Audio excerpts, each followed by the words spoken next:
Good morning. Before we start our devotional, I've got a small confession to make.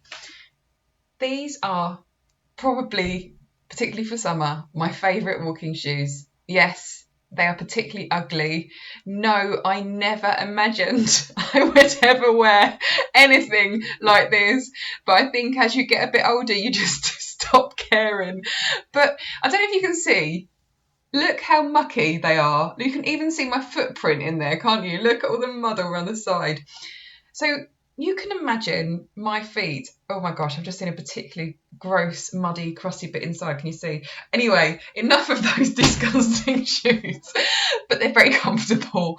But you can imagine how dirty my feet get when I'm wearing them, because I walk for miles and miles and miles and sometimes get covered in mud. Well, the same happened back in the Bible times, and it brings us to the name of God we're looking at today, which is servant. And you're probably familiar with the story that Jesus, the King of Kings, the Majesty, the one seated on the throne, God, creator of all, became a servant. He came down to this earth, and not only did he go around and do wonderful things like healing people and saving people, but he did things like washing his disciples' disgusting, dirty feet. And I must say, sometimes when I'm going out on my walk, I can't even be bothered to wash my dirty feet, so let alone someone else's. But Jesus washed his disciples' feet. And in Isaiah, in the Bible, it talks about Jesus being sent as a servant. It is Isaiah 42 verse 1, and it says this: "Here is my servant, whom I uphold, my chosen one in whom I delight." It amazes me how Jesus was, how he came as a servant, when really we should be his servants. And actually we are called as his followers to serve.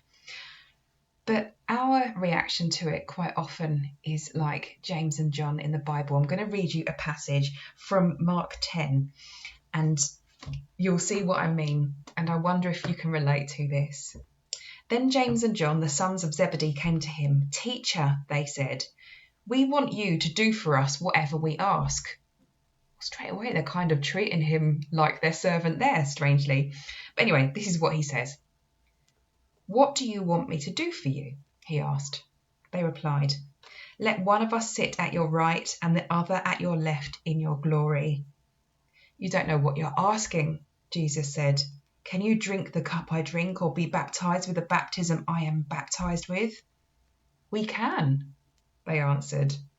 Jesus said to them, "You will drink the cup I drink and be baptized with the baptism I am baptized with, but to sit at my right or left is not for me to grant. These places belong for those whom they have been prepared." When the 10 heard about this, they became indignant with James and John. Jesus called them together and said, "You know that those who are regarded as rulers of the Gentiles lord it over them, and their high officials exercise authority over them. Not so with you. Instead, whoever wants to become great among you must be your servant, and whoever wants to be first must be slave of all." And then just listen to this bit. "For even the Son of Man did not come to be served, but to serve and to give his life as a ransom for many." What an example we have in Jesus.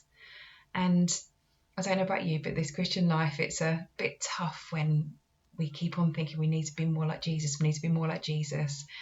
And actually it goes against everything that the world teaches us, to want to be somebody's servant, to want to serve others, to want to put others first, to want to do the dirty tasks like wash my shoes or my feet. I can't see a queue of volunteers lining up to do that. But that's what Jesus came.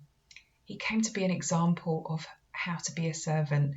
And like he said, if you want to become great, you need to be a servant. He took the worldview and he turned it on its head. And so what a challenge for us today to look for opportunities where we can serve others. Perhaps take on some of those jobs that others don't want to do, and we can do them, not to try and get praise or to try and tick the box of saying, look how wonderful we are at being servants, but actually so that we become more servant-hearted and become more like Jesus, following his example. Tough one. And don't get in touch with all your horrible jobs when you have got enough of my own. So anyway, I hope that's helpful, or at least challenging, and I'll see you soon. God bless you. Bye bye.